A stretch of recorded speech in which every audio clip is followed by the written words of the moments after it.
prankujem ľudí s úplnými hovadinami.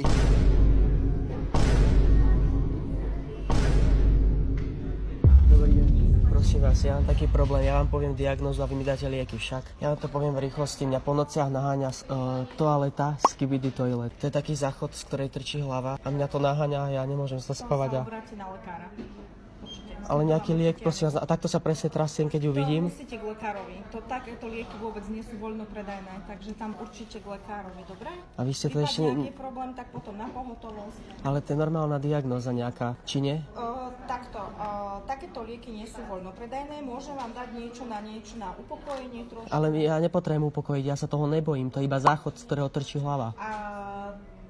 Tieto diagnózy patria do rúk lekára. Tá toaleta spieva, že Skibidi Toilet, hop hop a tak. S týmto vám nepomôžem, naozaj.